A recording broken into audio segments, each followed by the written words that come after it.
Good evening and welcome. I'm Alice Bandukravi.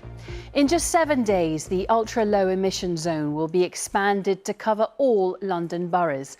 It means if you want to drive a non-compliant car in London, you'll have to pay £12.50 a day to do so. It's proved hugely controversial, and this morning, Londoners with questions about the ULEZ expansion had the chance to call Eddie Nestor's programme on BBC Radio London, as he was joined by a director from Transport for London. Our correspondent, Tom Edwards, tuned in. The stress this scheme has caused me and my family for months has ruined any calmness I had hoped for. How can TfL help me, please?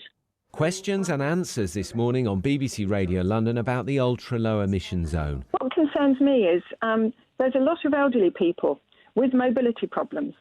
They're not going to be able to drive for many more years. Anxiety from some callers about the big changes to driving in the capital. It definitely doesn't qualify. That's the reason she's ringing the show. So anybody now in London with a non-compliant vehicle will qualify. George is 81 and lives in West Wickham in southeast London. He's struggling to apply for scrappage for his 31-year-old car. It's my wheelchair. That's the way I put it.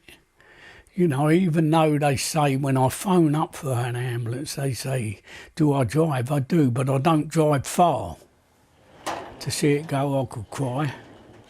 But there, if it's got to go, it's got to go. He also called in.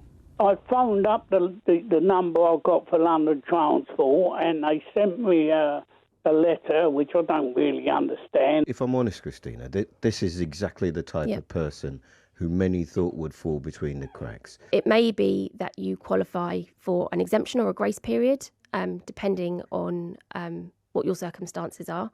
It may be that you qualify for the scrappage scheme, and it sounds like that's what you've been set up for. So we can talk you through that process. Ross has already switched to a cleaner car and now can't get scrappage. How do I claim my £1,500 that I've lost out on? Yeah, I understand your frustration there, Ross. So we've got the pot that the Mayor's provided, and we've worked on the basis that we want to target that at the people who will need it most. Sarah said the scrappage website was too complicated. I'm not surprised there's money left, because it's virtually impossible to apply for it. In terms of ease of use and whether we can kind of navigate the pages a bit better with the search, I can definitely take that back and see. It was up and down yesterday. It was mostly up. It was mostly up. I think there were some intermittent issues, but mostly up when it's 7 days away is not good enough. TfL insists it is ready for implementation 7 days away, but there are many Londoners still trying to grapple with these changes. Well, Tom is here. Tom, what do you think we've learnt from that? Well, I think certainly a lot of anxiety out there for these big changes that are going to come in 7 days' time, big changes to driving in the capital. And there were quite a few stories like George, who we saw there, people who seem to have fallen through the gaps, really.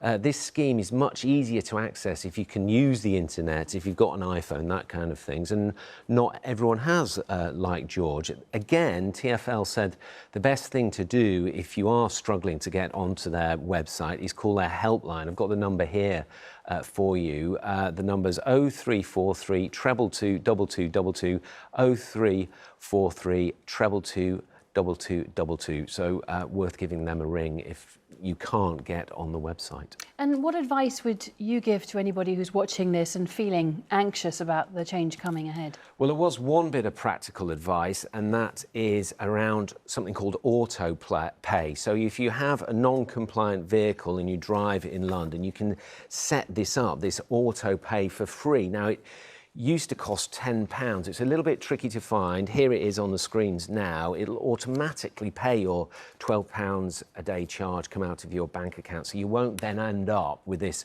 £180 penalty notice, this fine, if you drive a non-compliant car without paying the charge. That's just one practical tip for the ultra-low emission zone that starts in 7 days' time. And we will be coming back to this before then, I'm sure. Tom, thank you very much.